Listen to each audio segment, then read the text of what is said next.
La volonté de son gouvernement de tenir des élections dans le délai constitutionnel, c'est-à-dire en décembre de l'année en cours.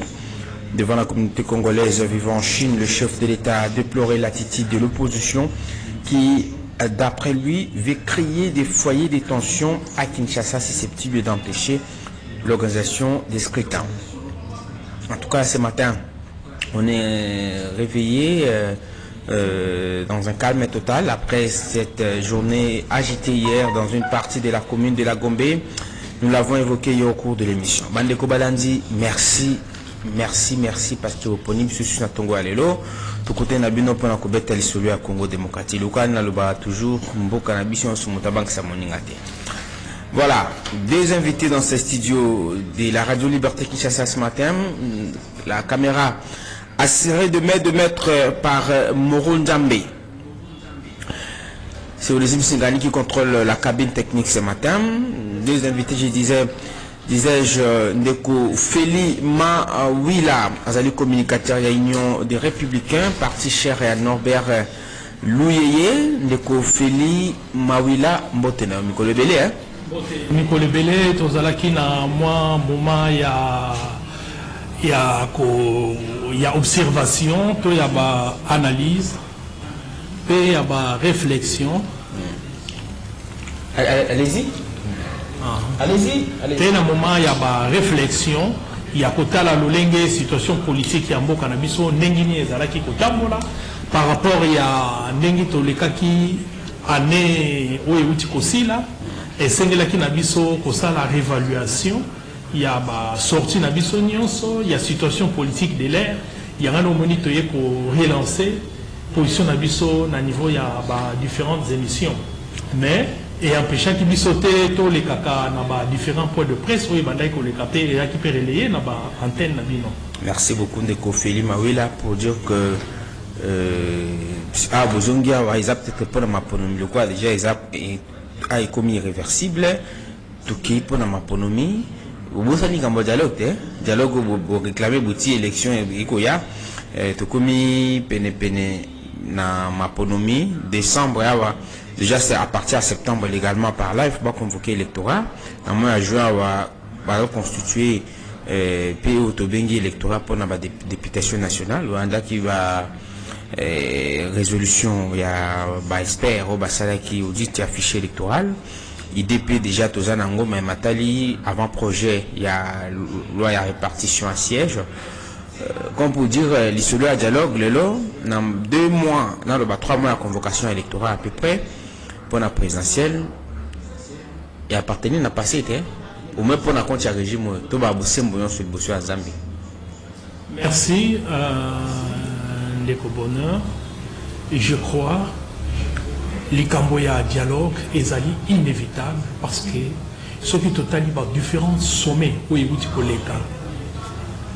tozui ndakisa oyo elekaki na Addis Abeba parce que yango nde ezalaki sommet ya monene parce que eyambaki membre mosusu ya CIRGL ya organisation sous-régionale et organisation wana ya Union africaine ezalaki élargie même la présence ya secrétaire général esika wapi basalaki la ronde na bakoro nyonso basinyaka bakoro ya Luanda batali bakoro ya Bujumbura et bayaki ko tous à la concret oui tous au en détail on les a qu'à moins de tout plus avant bouté tout le pays que le besoin à condiments qui ont beaucoup réclamé au la dialogue parce que bandeko babi bisuma ponomi dialogue bobo sana ezali inévitable parce que kolanda mwana mboka Jean-Pierre pardon Ndeko Félix yemoko depuis esika azali tango azali kolobela situation ya kwa mutu alobi na biso ke voilà batuana kolanda minoko oyo bazali koloba anglais bazoloba kinyarwanda etali ezokomona na ke ezali lisusu likambo ya bateke wumbu te ezali komona na ke ezali likambo ya rébellion eux ils allaient à la porte de Kinshasa. Et pensez-vous, situation tous à la porte de Kinshasa et qu'on permettre biso to kene na élection na ngonga oyo parce que tous allés dans situation en boka na biso na situation. Nous n'avons pas un problème dans l'élection. Tout le monde veut des élections. Mais nous avons un problème politico-sécuritaire qu'il faut résoudre. Les élections, c'est un problème de confiance. Ça se résout notamment en passant par les dialogues. Ça passant par les dialogues obligatoirement. Et c'est quand il faut notre réforme entre autres. Non, parce que réforme, il faut aller directement dans l'esprit de l'accord cadre d'Addis Abeba. Oyo et tracer même ma grande ligne, ma grand point. Oyo et qu'on a débattu dans l'accord cadre, dans ces débats. Merci. Merci Ndeko Feli Mawila, ici donc son retour à ces magazines, le vôtre, rendez auditeurs, pour le compte au moins de la deuxième partie. Ndeko Teddy Kachama. Oui. Boni. Madame Kakayo, Ndeko Nanga Bonheur Nsinga. Tant on voit le bail comme dialogue, aux hommes, n'amouté moi le babiso de peste au monde, n'amouté bolo tanamino. Non, bah tu vas en droit pour rêver na bango, on a droit pour ça là, on surtout va. Mais là, il a tiré notre attention na moi, na félicité na nous, na monaki na côté Matadi, bah ça là bah que et pas il y a DG actuel où il y a nani, il y a. Vous voyez? Il y a DG à Onatra. DG Lukusa. On y va baquer bazo sala, eza une affaire ya dique mais bazo ça oh ya mbaka vraiment ba na routine de l'oba image. En tout cas tant on a mon équipe surtout là na vraiment ba action chef de l'état partout. Ce qui te moni kaka moi le kambo ya malamu to kumisaka. Asali pe commande ya ba grille ya minene d'ici fin de l'année. On a tiré au banasu ko défater ba grille. Il faut baser la compétition na ba port misusu ya ba privé ono ba lobaki ba kanga yango mais ezali ba grille wana bazotonga ba ke wana ya minene ba to soki bandiko ya et fani menye ba salaki banane en tout cas donc ne matadi oui tozana bato kuna ba correspondant bazali bato yo surtout bazali biso tozaka na Kinshasa te toza partout côté la baction de l'état biso bato bato a suivi ya baction chef de l'état ah bakayas ki timo ya bongo tout ça la kaya muso za na kati ya IDPS musaza ko landela comment est-ce que nous pouvons octroyer un deuxième mandat à travers ces œuvres ah bozo identifier ba œuvre pour na bo préparer bilan en tout cas ndeko ya on a trop de chapeau vraiment pour na yo et ngona sepeli makasi vraiment place aux alliés na bande de bonheur que on a travaillé sepeli vraiment déjà beaucoup bon problème oyo tozana ngo papa totika ba makambo etikali soki 3 mois soki 4 mois et ça nous on pas cité hein on doit passer ya nini makambo isidité makambo nini isidité c'est ça la continuité de l'état biso bato kutu il fallait ça bango baloba tozana bilate biso bato il fallait ça la biso motema passe mais biso toza ko sepela. Comment vous voyez qu'il y a une nouvelle d'office. Oui, les d'office pour les messages. Les d'office pour les news. Nous, on accepte tout. Parce que tout le monde est en besoin de battre. Quand on va dire, pas d'accord cadre il y a Addis Abeba. Mais l'accord cadre à Addis Abeba est fidèle de tout sens. Il n'y a que le Congo qui a respecté cet accord. Rwanda a la négociation avec la FDLR. Burundi a la négociation avec la rebelle. Ouganda a ADF. C'est pour vous dire que c'est un truc, il y a colonisation. Chez la Guinée, il y a un président là-bas. Là-bas. Il faut qu'on oublie. Bande kobaluka thème mususu ndenge babandika pas thème ya dialogue peut-être ya guerre kwa muntu ça peut nous ekopesa bango moins pour la moins crédibilité mais quand dialogue babusana dialogue to kusala ndenge dialogue to kusala mo pona ni réforme était ya ba institution neti seni ko constitutionnel to zala ki kaka na yo na bandeko en tout cas nangani na rectifier et logo mo na yo kaka jour na bandeko zikate na ite soki zaki asoki wapi omoni quand on avait commencé, c'est pour cela bon on met la révision d'archives ou bien zali toyaka na ebandeli nanu babandi kutu makambo ya enrôlement non ça ne nous concerne pas nazo yebisa bango ke tozo yebisa bango ko que Fayulu c'est un député national Mozitu c'est un député to sali ba makambo ya seni c'est sanga Katumbi tozalaki na bango tokei les gens oublient l'histoire tokende tozalaki na bango na union sacrée bakoti na gouvernement bapesi mpe bamembre na bango bacontribue mpe neti 145 territoire monde entier bazalaki moto ya Katumbi maintenant du coup c'est-à-dire na Congo eza kaka olamuki soki olamuki olalelaki côté à gauche oyoki panzi esali yo mpasi olobi te nakomi opposant oyo no naboye biloko oyo namonaki kuna non. On doit être, c'est pour cela le président le dit très bien en Chine. Et justement parce que le Bélango, je préfère qu'on puisse l'aborder. Le président a réitéré sa volonté, la volonté justement de son gouvernement, de tenir des élections dans le délai. Comme pour dire, nous sommes opposition pour ça, au contraire, le chef d'État a pris autrement à cette position. Il y a un ministre qui a intérêt, Peter Kazali, qui est intervenu il y a peu. À l'objet, l'opposition cherche plutôt à créer des foyers de tension à Kinshasa susceptibles d'empêcher l'organisation du scrutin. Vous voyez l'opposition empêcher d'atteindre des élections ou c'est un exercice démocratique? Non, l'État est là pour prévenir. Azako Bunda, on a Bamoni Mukino surtout Azako Bunda, qui est Bandego Bazako Bunda, qui est pour créer une sorte de psychose et de chaos. Heureusement que Bino, fenêtre na Bino est en boulevard. Hier c'était le théâtre. Ils avaient une BA. Au bon niveau, on n'a pas provoqué la police. Et on a quitté. C'est bon. Il y a un mot de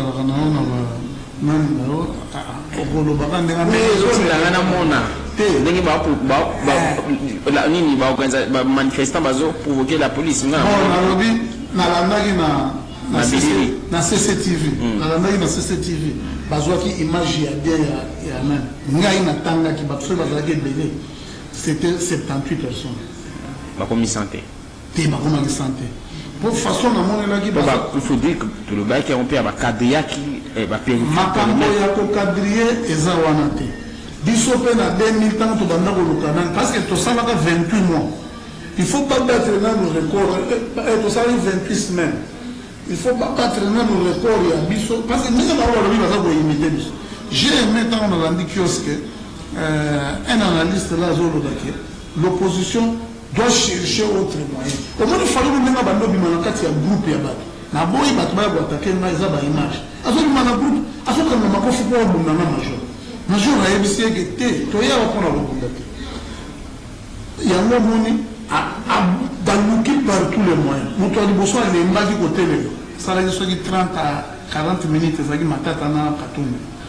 À l'obité, bango. Pour la moment, on dirait que vous forcer, bango, vous benda bango na makasi. Nous avons mis ça à l'embaki, ça a été l'opposant qui n'a même pas un siège. À quoi est-ce que vous pensez que l'opposition a PTP créé des foyers de tension? Est-ce que ce n'est pas contradictoire quelque part? S'il faut être sincère. John, j'aimerais que vous répondiez sérieusement et calmement à cette question. Et puis, quand on répond à M. Feli, Mawila, le but qui est démarche, on a vidé dans tout contenu. Oui, on a réunion de il y a un Nobel, encore sous Kabissout, c'est qu'il dit il est un peu modéré, hein, contrairement à Kabila. Non, on a ébélé la soute, c'est qu'il dit c'est vrai, hein? Non, mais il faut dire, c'est ce que j'ai dit. Comment est-ce que vous pensez? Est-ce que vous pouvez acheter des contradictoires? Est-ce que je réitère ma question. Quand vous pensez que l'opposition n'existait pas au Congo, ou n'existait plus depuis que l'IDPS beaucoup dit, en quoi est-ce que une opposition à pété constitue un danger qui pourrait empêcher l'organisation du scrutin ou carrément créerait des foyers de tension à Kinshasa alors que l'opposition est pétée? Oui, une très belle question. Je vous donne un simple exemple. Bayokani nani itinéraire. Hier bango bakei nani na 15.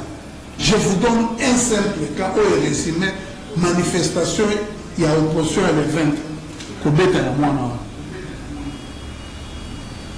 aujourd'hui non pendant souci de bango za la Guinée le monde entier sous le choc on a tabassé les même la main de 12 ans Zamba la bate ba image ya mwana na la kisi mwana za la Guinée front et supposer que c'est un incapable. Il faudrait que par acte soit posé comme mineur. Si le plan de droit et même sur le plan social, on considère que c'est un innocent. Vous avez déploré. Moi j'ai déploré la méthode d'où la police est là pour encadrer. Donc c'est là va provoquer qui la police. Non, ils ont utilisé pour avoir un mineur.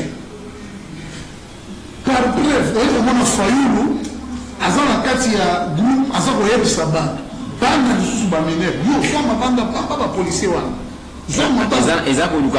Attention. Voilà, c'est ce qui est. Mais entre-temps, le chef de l'État lui-même reconnaît que, le Félix Mawila, vous aurez la parole, que police wana Kabila à 18 ans, c'est ce qu'il a le binga été. Oui. Alors, que police, les yeux existaient, mais 4 ans durant, les Cambo Bandekuba Koloba, ils Cambo réforme, c'est aussi important. Est-ce qu'on ne pouvait pas réfléchir sur le mot de recrutement? Il y a bandeko kusunga biso na cadre ya sécurité ya biso pe la million na biso quand le chef d'État dit ça c'est pas un aveu d'impuissance. Non, ce n'est pas un aveu d'impuissance. Le problème est dans les chefs de nos frères de soi-disant entre guillemets de l'opposition, parce qu'on est de l'opposition, c'est un conglomérat de gens qui se sont réunis pour des intérêts basalement divergents. Quand on cite pour les problèmes de la police, la réforme, on va faire un dialogue pour Nango. Non. Notamment, parmi les raisons. Peter Kaza dit que je salue à l'OBI, il faut qu'on recrute au-delà de 13 000 à 15 000 policiers. Chaque critère, ils sont en train de discuter. On va chasser tous ces gens ici. On va les recycler. Tout d'abord, pour votre information, il y a une très grande différence. La façon d'agir, il y a la police sous Kabila. Il y a sous Tshisekedi. Tshisekedi, tu déploies. Pour un exemple, sous Kabila, on a une église. Ici, gaz lacrymogène à Kamoko et Betamaï. Mais nous avons provoqué la police. Merci. Et sous Tshisekedi, vous trouvez qu'on est en train, il y a quand même un petit changement, il y a comme une marche zéro. Merci Ndeko. L'opposition, disait le chef de l'État, ne sait finalement pas ce qu'elle vit, parce qu'elle a dénoncé des choses. Elle a dénoncé la commission électorale indépendante, la Cour constitutionnelle. Mais finalement, ces mêmes opposants ont rejoint ces mêmes processus. Cela me rappelle un peu en 2018, disait le chef de l'État hier, en Chine, le même là était en train de dire on ne veut pas des machines à voter, et à une semaine des élections, on accepte la machine à voter. C'est la même chose. On dénonce, mais le lendemain, on s'enrôle. On prend la carte d'électeur, on ne sait pas ce qu'on veut, a déploré Félix Tshisekedi. Autant que Bino, vous réclamez la réforme. Vous allez réclamer le dialogue à Walelote. Vous êtes parmi les fidèles invités de Bisso. Vous réclamez le dialogue depuis des années, même avant Tshisekedi, j'espère. Merci. Les autres Tshisekedi des années beaucoup. Vous avez pensé que la réforme, on est salement quitté. Mais vous avez obtenu des cartes. Je suppose, vous êtes aussi, vous vous êtes inscrit et vous préparez pour les élections. Est-ce que c'est contradictoire pour le chef de l'État? Quels sont les points qui convergent et qui se divergent? Merci Ndeko Bonheur. On a dit qu'on a recadré le débatteur. Quand vous avez dit accord cadre zali vidé dans le sens de mais il y chargé na mécanisme et suivi accord cadre qui a nommé ambassadeur itinérant. Je croyais que Bakotika poste wana vite, mais namoni bauti ko nommer encore une autre personne à la tête. Il y a structure wana, il y a mécanisme de suivi accord cadre. Et à tout moment, où après 3 mois ou 2 mois, il y a toujours des évaluations qu'on fait par rapport à l'accord cadre. Tolandaki Yango, il y a 10 Abeba. Dernièrement, Tolandaki Yango, Bujumbura, Ndeko Félix, ça s'est déplacé qui. Parce qu'il y a évaluation. En quoi est-ce la vidéo dans tout le sens? Au lieu Ndeko Bonheur, accord cadre et ali traité international. Accord cadre va joindre Yango, résolution 2098. Oui, ils allaient compléter accord cadre. Accord cadre, ils allaient structure en matière bien déterminée. Oh, il y a un bon problème, tu as un problème interne, tu as un problème régional. Alors, si le problème est interne, il y a ça la réforme. Ndengi outi koloba pona zonga lisusu na point wana na sali moi recul pona koloba ete nengo lobi uta longtemps to bundeli toujours accord cadre banatango ya Kabila zo senga ba réforme yango to ezo senga ba réforme mais parce que difficulté oui puis problème toza na ngolelo tozali na crise ya légitimité depuis l'avènement ya Mobutu ce qui to kenaki na table il y a dialogue il y a Saint-Titi on a exposé les motifs de la constitution de Bissoroyo, exposé les motifs Balobi. Vu les crises successives où on a besoin de connaître la crise de légitimité, il y a un Makibiso autour d'une table, na dialogue, il y a Saint-Titi, ne esikawapi, to bongisaki, ba constitution, ou tozaina ngolelo. Oh, les lois bateau sous oh bazar le régime de l'eau bazo senga ba révisiter yango lisusu alors que Babylone ko wana nyonso et monana kike dialogue ezali inévitable parce que na kati ya dialogue par rapport à la revendication de comme ça bazoloba totala makambo itali mapona mikuko nani seni tozali na problème ya crise sécuritaire. Il y a la réforme structurelle. Il y a institution en Boka, il y a service à sécurité, il y a armée à la police, il y a service, il y a institution citoyenne, la CENI, où il y a des fondements. Parce que justement, cette intervention à présent, c'est qu'il dit, lorsqu'il déclare que vous réclamez une chose et son contraire, vous n'avez pas rejeté le processus électoral jusque-là, à mon sens, parti Union des Républicains. L'Union des Républicains, depuis longtemps, a participé dans le processus électoral de mon côté. C'est de la même manière. Il y a moins de bonheur dans le processus de Félix, na plateau. Pour il y a renégociation, il y a un accord en africaine. Et puis ça qui est Kama. Mais avant, il y a le bango. On a chargé. Il y a organisé ma ponamika Tinamboka. Qu'on est là. Alobaki Yango. Ndeko Félix, Azala qui fouille, il y a un accord où Azala qui négocie entre lui na Ndeko Kabila. Alobaki Yango. Parce que yéléon le pouvoir, Tomibeko Pessi, Azali la seule personne indiquée, il y a publié la résultat de l'élection. Alors, yéléon et Wanande administré la Kibiso, Babilo Kowana. Et nous avons devant la point de presse où ils allaient qui tenir entre Macron et Félix. C'est là qui est le Kowana et parce qu'il y a un personne sur la Bilili, n'engagez tension et kotaki na Mungayango. Pour la Kolobaïté, Nangunga, Oyo Papa, Bisotokoki Kokende jamais dans le contexte où il y a une élection. Parce que il y a un problème, il y a un électeur. RDC a un problème d'élection. Le RDC a un problème politico-sécuritaire. Il faut te résoudre au préalable pour que nous ayons une élection apaisée, pour ça confiance dans notre union. Pour que nous ayons s'adhérer. Il y a des territoires qui ont une élection, on nomme déjà des députés à niveau union, surtout il y a ces gens qui ont Kabila. Mais l'élection, c'est plus de domination. Demba kizaka Kabila il y a une procédure moko yango bango bazolo ko salela oyo ko mabiso na kao donc ndeko Félix a outi ko décrire la situation ya kwa mutu ko ezali na force à Kinshasa est-ce que néanmoins tellement bazali ko se contredire par rapport.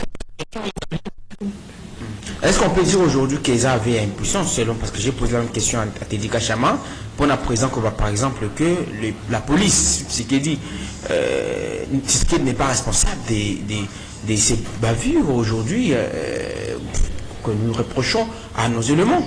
il y a censé être des éléments de l'ordre. Mais est-ce que c'est un aveu d'impuissance? Quand le président dit, c'est Kabila, pendant 18 ans, qui n'a pas pu doter le pays d'une police véritablement professionnelle.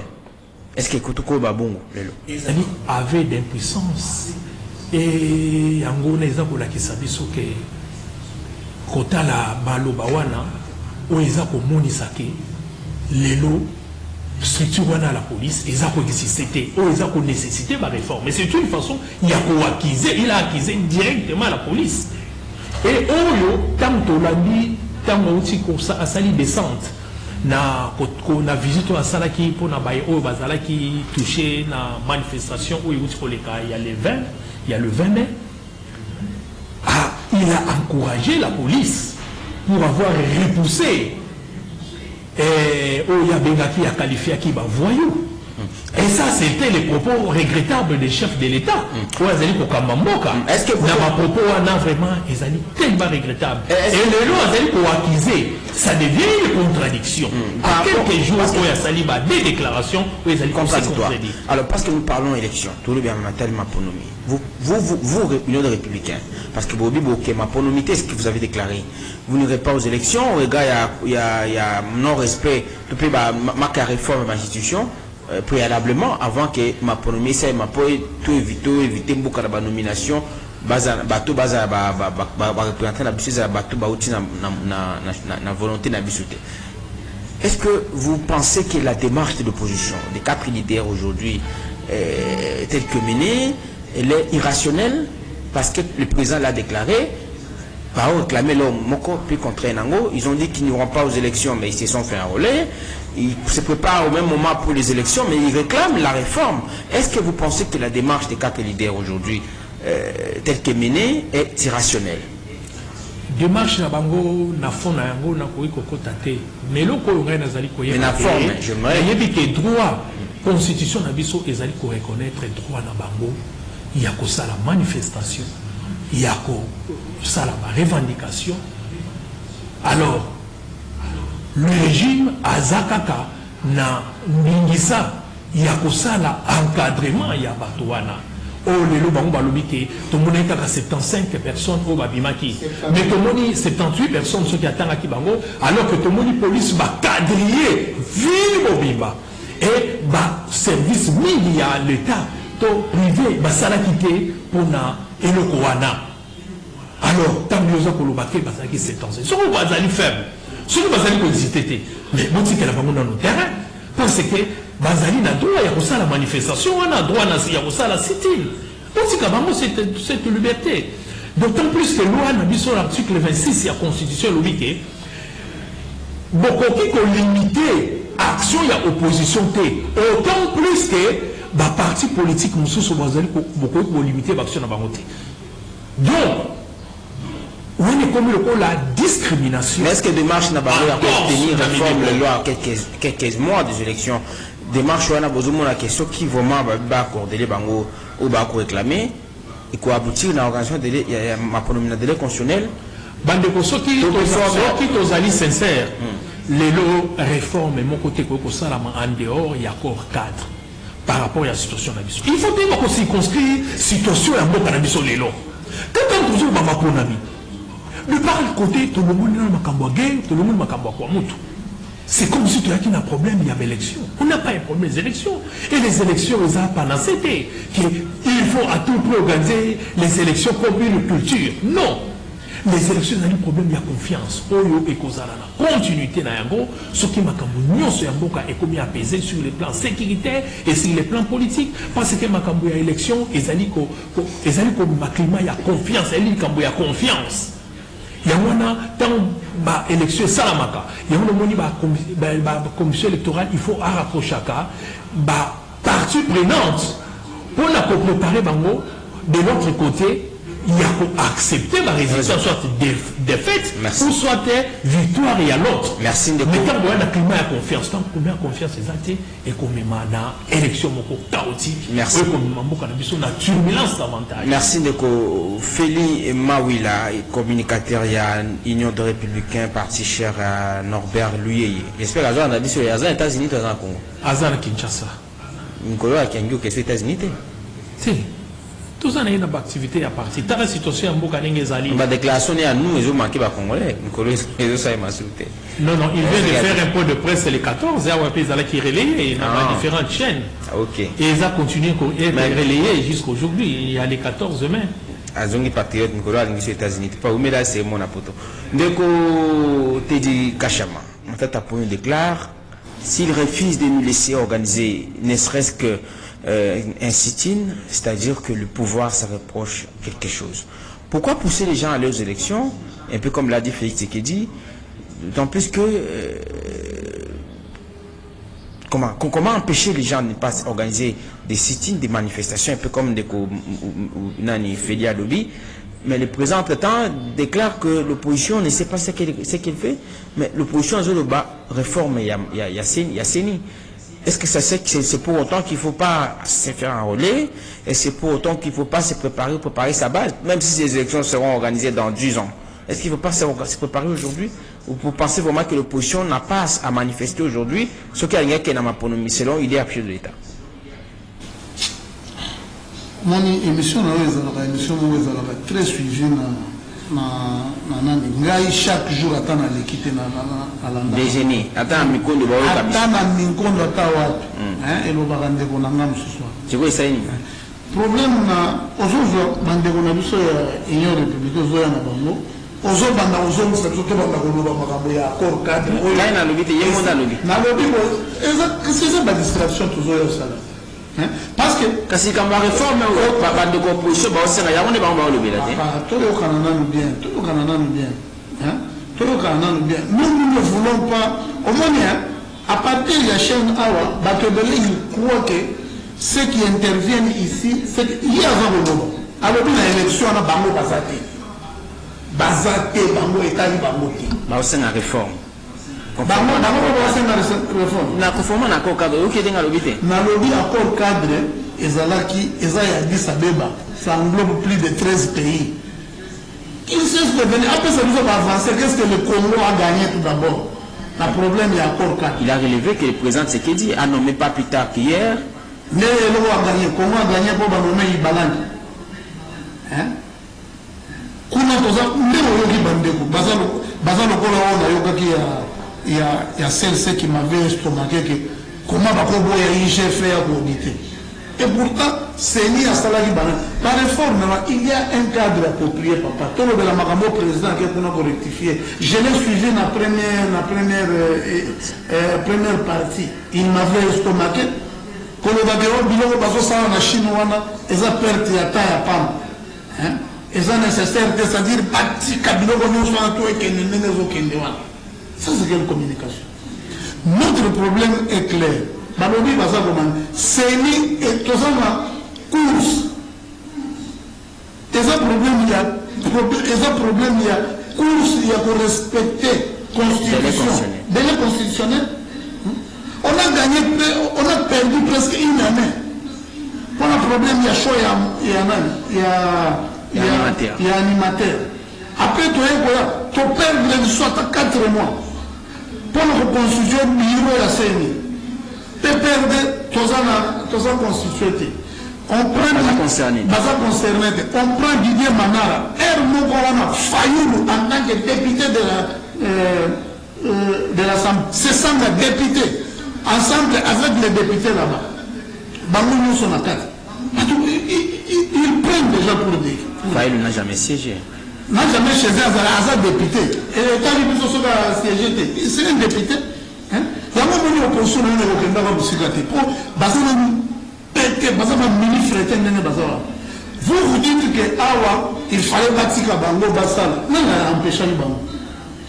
Batal a une capacité à mobilisation. Et Bakadrier. Non, mais Bakadrier, on a filtré les passants. Bango Bassi Bamesana, Bayokanaka, na hôtel de ville. Biso, tous les dirigés, IDPS, les dirigés hôtel de ville.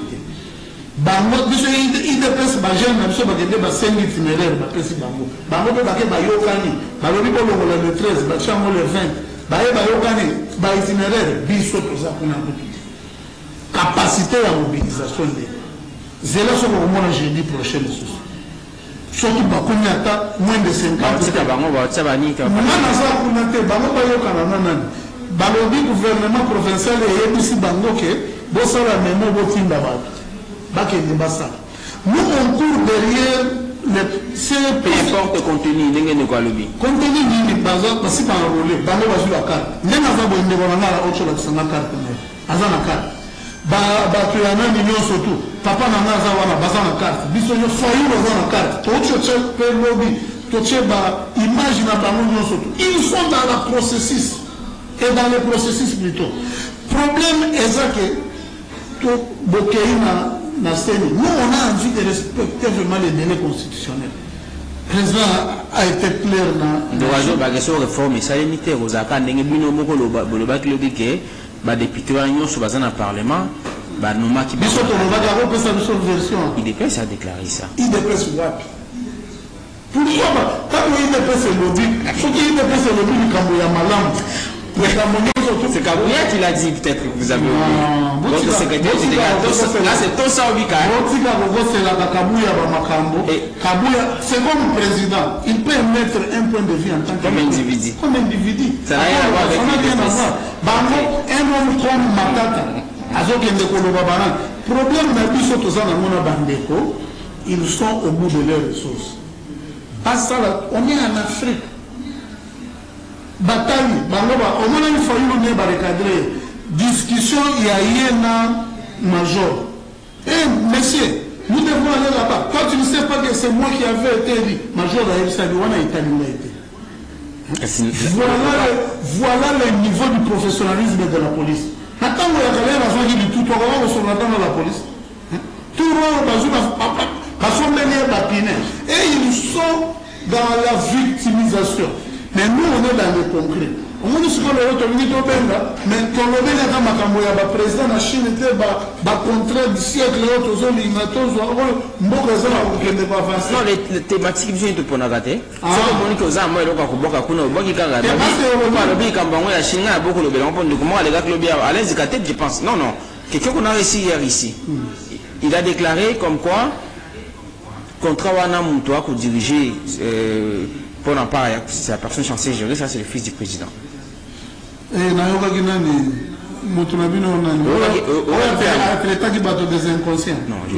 il a précisé que c'était pas ça. Donc, parole camiselle. Alors, bien que nous traité.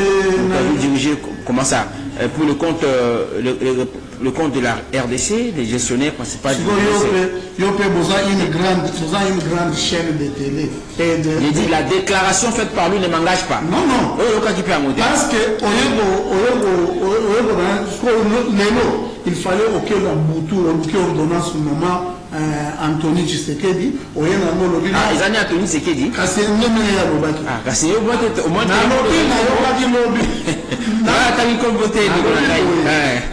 Profiter pour passer un message à votre opposition.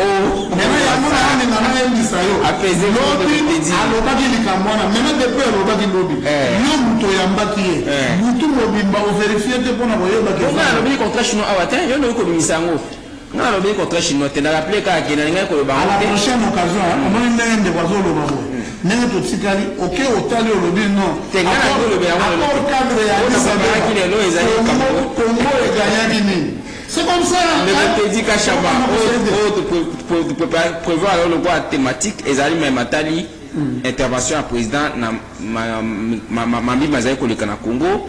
Manifestation opposition. Surtout le contrat chinois, suffisamment outillé. Nous avons tout dans Internet, d'ailleurs, au moins une machine de Bosso Nangawa, pour nous avoir ordonnance à Anthony Tshisekedi du Tanguy, Nganaza à Katiang, Kambonade.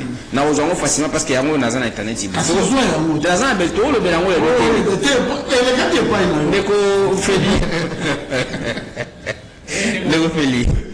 Rapidement, s'il y a des répliques, nous avons intervention. Merci, Nandeko, réplique Zali, parce que Nazali ko regretté, tant que Zali Koloba, Mako cadre, ils ont la place dans la montée. Mais il y a pas sommet, nous sommes Bazali ko Kenendeko Félix. Et nous pensons que nous négocier en Guadeloupe. Chaque sommet, ils ont sanctionné dans le communiqué final. Et dans le communiqué final, na oyo les gens qui n'a dit Zabeba, Balobaki, il faut que les Congolais pas revitaliser accord cadre. C'est-à-dire accord cadre de David Bizabeba et là Tanzoto. Et ça la Moussala Nayango. Parce que les allumes, le seul instrument, ou même Conseil de sécurité, va l'oublier servir de boussole dans la RDC. Parce que en dehors de l'instrument, on a un côté, on va schéma utiliser pour nous sa crise pour la RDC. Vous allez voir que nous sommes agressés. Tant que nous voulons aller aux élections. Mais vous dites une chose de son contraire, vous ne comprenez pas ce que vous cherchez. C'est plutôt vous qui ne savez pas ce que vous êtes en train de chercher. Quand vous allez complètement partout dans le grand sommet, nous sommes agressés. Et la rébellion est est. Quand vous voyez, Makama Makuna. Il y a un contrat chinois dans qui frôlé. Parce que l'Union de Cobonais a comme thématique. Parce que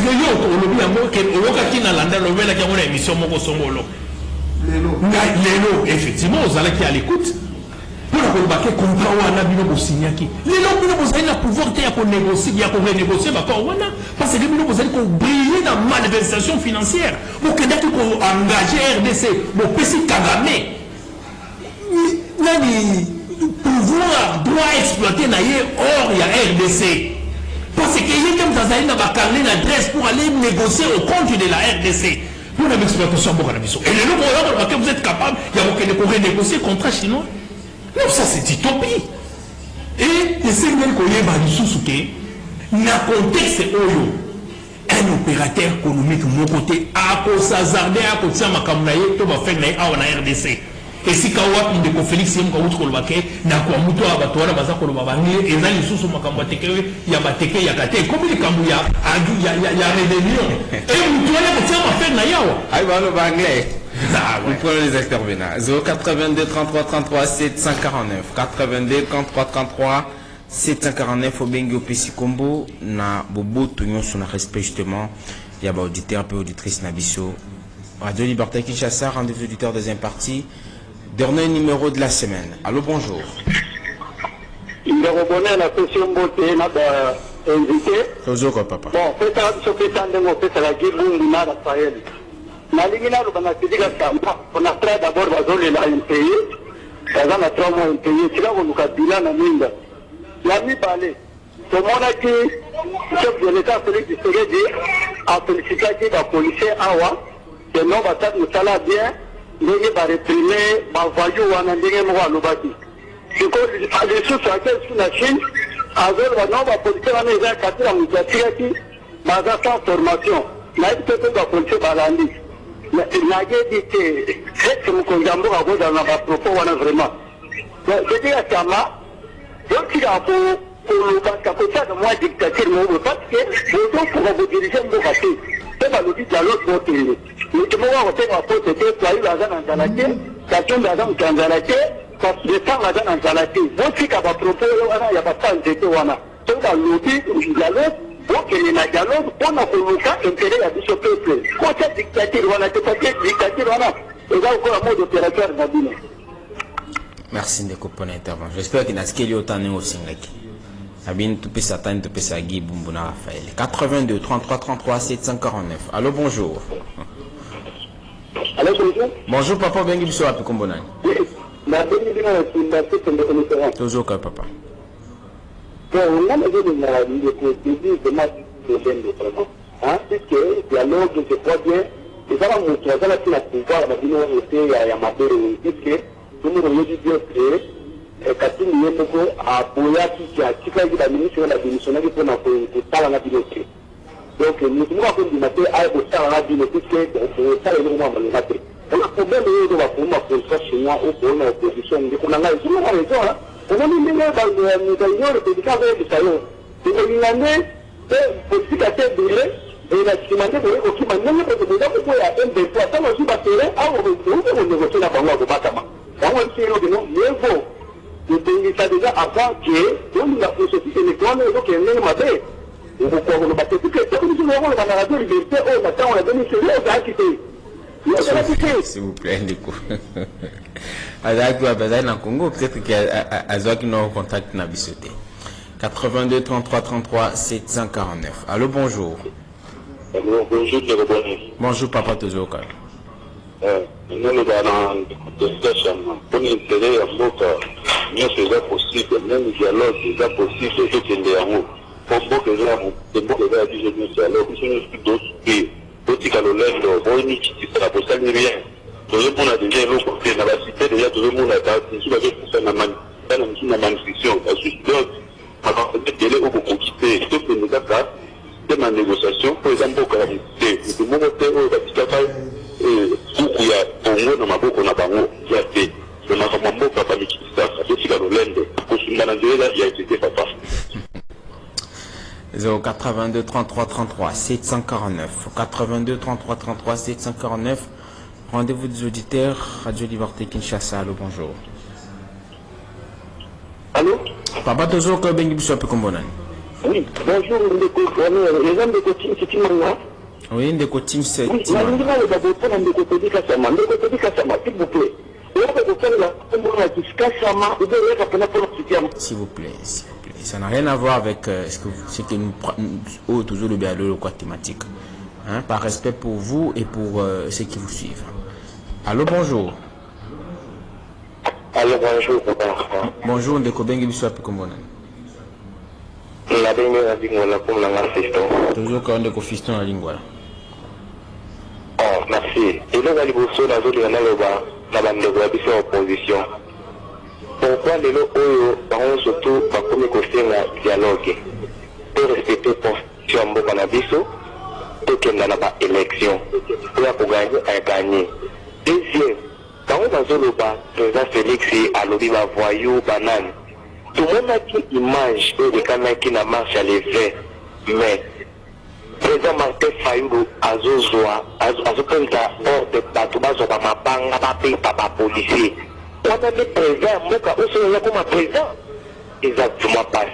Dans l'opposition, il y a bien Azade, Denis Tessanga, Asala, Gamoko Boti et Loko Mokote, Matata Pono a détruit Moka, Moïse Katumbi a détruit Moka, et Loko Mokote a malheureusement Obasani, mais tout le monde a chance à Mokié, et à Martin Fayou. Patika Kotanga Tela, il va comme M. Souana. Merci de pour l'intervention. 082 33 33 749 082 33 33 749. Allô, bonjour. Et alors? Oui, papa Bengi Biso Api Kombonani. Ah, je vais de Jean, le pharmacien. Ndeko Jean, le pharmacien à Kimbaseki. Ah, merci. Merci. Le concours de l'analyse, vraiment, c'était le matin de ça. Merci En beaucoup. gros, je papa, c'est des questions. Vraiment, moi, personnellement, ma communauté, le papa, est bien ici.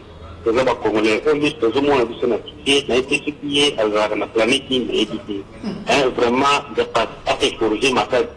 Pour l'homme, moi, j'ai bien gagné, dans la ligne, à la mieux comme ça. Vraiment. Merci Totombelio. Boye bolamu na lingomba mobimba ya rendez-vous auditeur na loba ya ba intervenant à biso ya mokolo sur histoire que kokotamba. Mbote na Ndeko Bengi Biso Api. Eza Ndeko ni ba chamba benga patanga lema. Ngalima tozoka yo.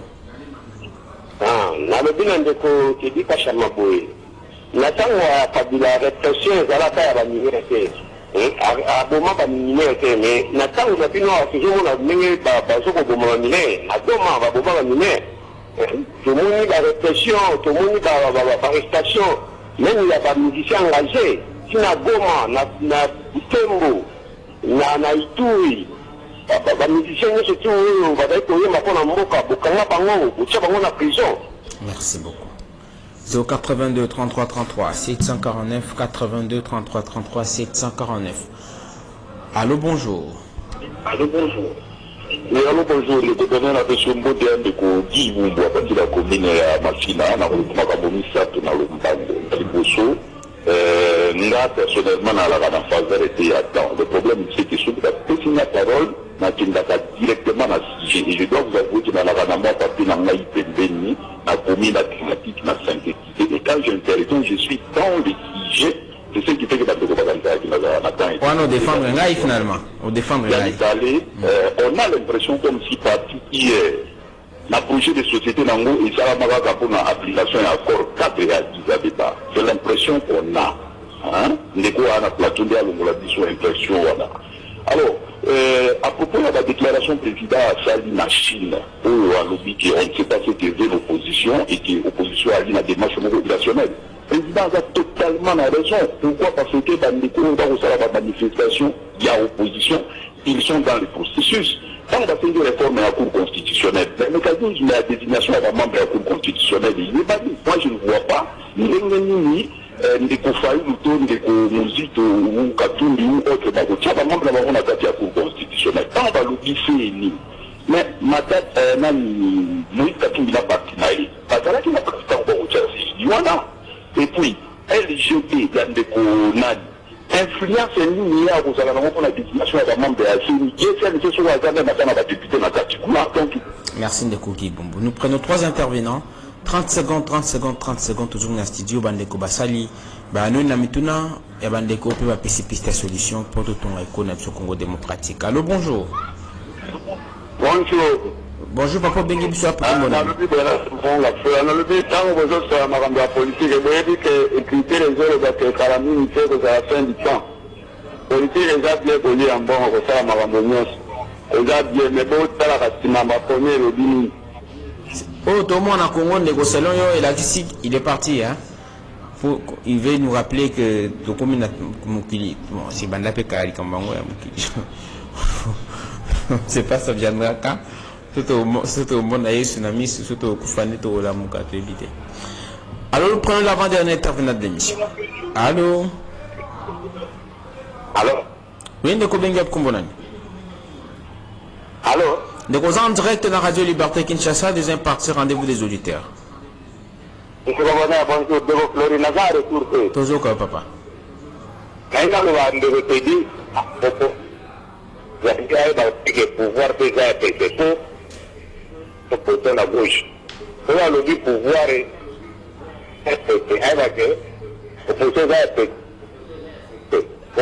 excusez-moi d'interrompre la liaison. Tout ça a un problème et une perturbation.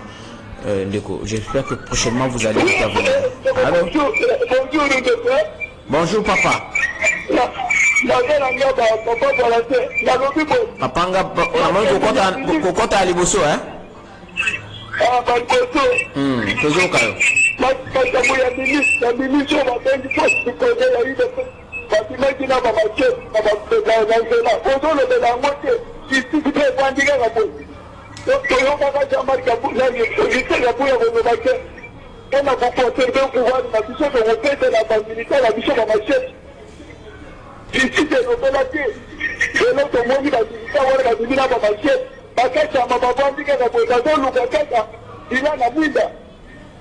merci papa na Yonangaba. J'espère que quand tu peux na carte ya club ya baraliste. Merci infiniment parce que sur beaucoup de ça la paix bisou dans la baliboso. Allô, bonjour. Bonjour monsieur Bonheur, bonjour na bâtiment sur la plateau.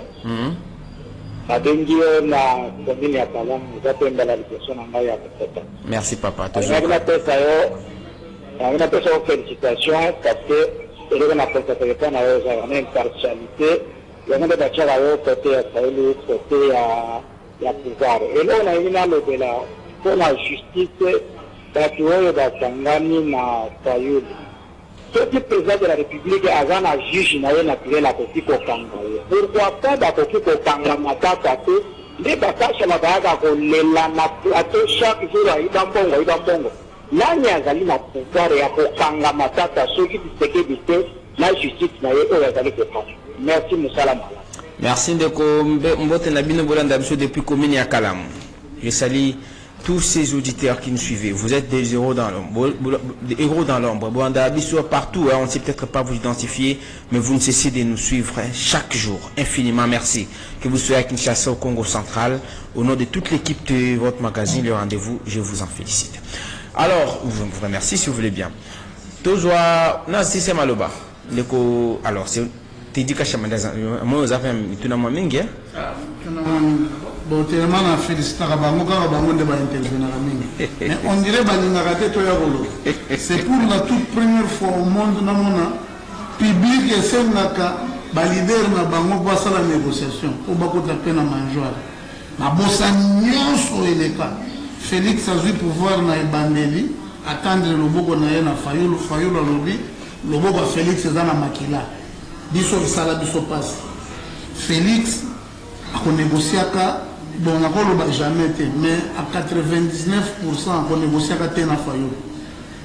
Fayoul c'est un député, il a son cadre approprié za comme na limino zonge la moto alobi parce que problème on a nana ya koloba il y a force du progrès batubatika lokuta même Monseigneur Chole, vous avez menti. Un homme de Dieu ne peut pas avoir attitude ouana. Azui par image, de quoi on a parce que par image, il y a force du progrès. Et ça y a Gilles Mouniere à Bengi Saka Batuke Babo Maba Rwandais. Et ça va bandal na Yesu Nidibwe. Mais est-ce qu'il y a eu quelque part que votre secrétaire général Ndeko Kabuya Lobaki que ceux qui va menacer pouvoir na bango Tanga kombo ya machette te. Ndema kamonyoso, même ça tous en amont mikolo bisope. Parler aussi pour protéger notre pouvoir. Namani bato baza wo ina biso pona ni tango tous en Yoruba. Ça bango balingi IDPS ayaka lo bakailo kote. Ça dit Félix ça na droit bato ba défendre yete. Lelo boyoka kata soni bino bandeko ba Mitterrand bana lelo bokomo kote na Katumbi tozalaka na plateau awa kaka na plateau bopenga kofinga Mbemba kofinga Katumbi po bayaka epai ya Félix koyoka pe soni pe ozolo mususu ozoloba ke ono pouvoir pesa ya pété oui pouvoir na biso ya pété parce que le pouvoir dire c'est celui qui tue pouvoir na biso ya pété ça ya kobomate et ça y a rebonné Samboka et ça pouvoir signer un contrat ou bino alien à bino Kabila signé le nom Félix est en train de signer contrat gagnant-gagnant c'est-à-dire dans minute tu es ici chinois état chinois tu as signé dans entreprise privée chinoise tu as signé dans état chinois tu as d'ailleurs tu as déjà dans 60%. Il y a une négociation. Il y a près de 150 milliards de dollars dans tous les domaines. C'est ce qui était prévu. On va signer yango, mais na minute autre chose qui n'a pas ça. Les romans ont dit que Nathan Kabila baboma ba minorité. Mais Nathan a dit que baboma te. Mais Nathan Kabila baboma ba tuti na ba église. Baboma ba tuti na banani ya banani.